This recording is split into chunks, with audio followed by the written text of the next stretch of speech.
Saudara-saudari, pencinta renungan harian Katolik, Paroki Tomang, Gereja Maria Bunda Karmel Jakarta yang terkasih. Apa jadinya bila dalam suatu perusahaan, bos perusahaan menerapkan gaji yang sama untuk pekerjaan yang sama tanpa memperhitungkan waktu kerja karyawannya?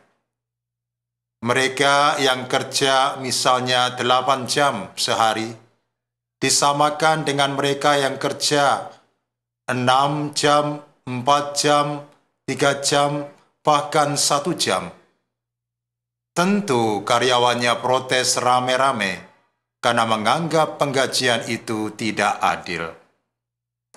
Hal yang sama juga kita lihat dalam perumpamaan Yesus mengenai pemilik kebun anggur dan penganggur-penganggur. Dikisahkan dalam perumpamaan itu bahwa pagi-pagi benar pemilik kebun anggur mencari pekerja-pekerja untuk kebun anggurnya. Kemudian pada jam 9 pagi dia keluar lagi dan menemukan penganggur-penganggur di pasar. Orang-orang ini dipanggil supaya datang bekerja di kebunnya, dan mereka sepakat tentang upah yang pantas. Jam 12, jam 3, dan 5 sore, pemilik kebun anggur itu keluar lagi mencari pekerja-pekerja, dan setiap kali dia menemukan penganggur-penganggur di pasar, semua mereka diundang untuk bekerja di kebun anggurnya. Pada akhir jam kerja, pekerja itu dikumpulkan untuk pembayaran upah dan semuanya mendapat upah yang sama. Mereka yang bekerja pagi-pagi benar disamakan upahnya dengan mereka yang bekerja pada jam 5 sore, yang hanya bekerja 1 jam, yaitu 1 dinar sehari. Tentu saja pekerja-pekerja itu protes. Bagaimana mungkin mereka yang bekerja berat dan menanggung panas terik matahari diperlakukan sama dengan orang yang hanya 1 jam bekerja? Adilkah itu? Jelas tidak. Tetapi tunggu dulu. Bukankah mereka telah sepakat untuk dibayar 1 dinar sehari? Jadi, kalau sekarang pemilik kebun anggur itu membayar orang yang bekerja hanya 1 jam itu dengan 1 dinar, sama seperti kepada mereka yang bekerja seharian, apa urusan mereka dengan hal itu? Bukankah mereka harus memuji Tuhan itu karena kemurahan hatinya? Mengapa mereka sebaliknya menjadi iri hati? Demikianlah jawaban Tuhan pemilik kebun anggur itu. Saudara-saudari yang terkasih di dalam Kristus, lalu pesan apa yang sebenarnya yang mau dikatakan oleh Yesus dalam perumpamaan ini? Dalam perumpamaan ini, Yesus mau mengatakan kepada kita bahwa Tuhan itu murah hati. Tuhan tidak hanya membalas perbuatan orang sesuai dengan perbuatannya, tetapi tidak jarang Tuhan memberi jauh melebihi perbuatan kita. Dia memberi lebih dari yang kita butuhkan.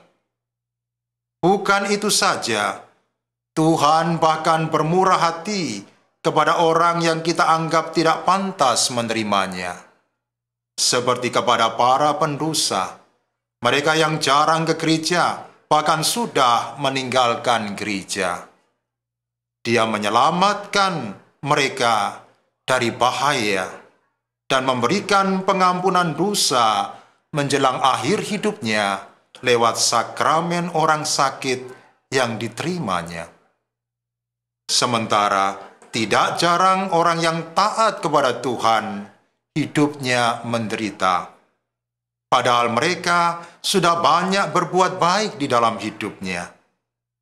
Hal inilah para saudara yang membuat kita merasa Tuhan tidak adil dan iri hati terhadap orang lain yang beroleh kemurahan dari Tuhan.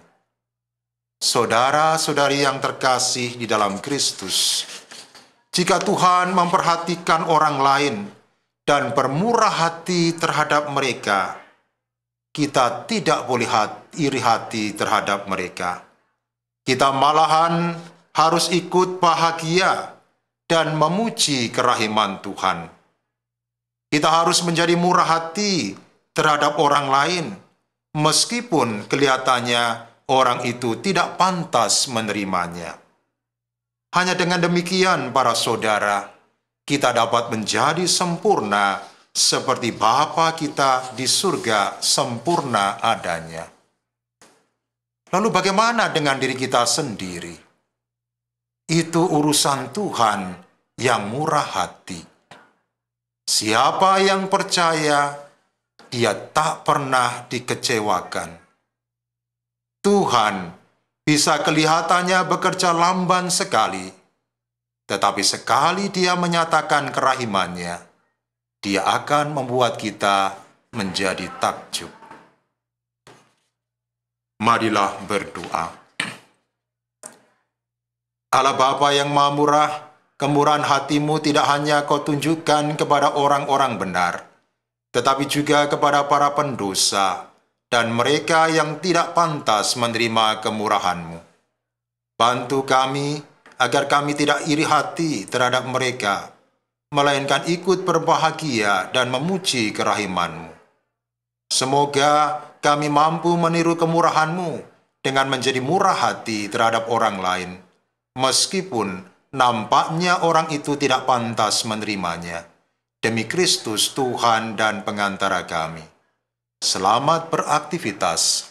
Tuhan memberkati Anda dalam nama Bapa, Putra, dan Roh Kudus. Amin.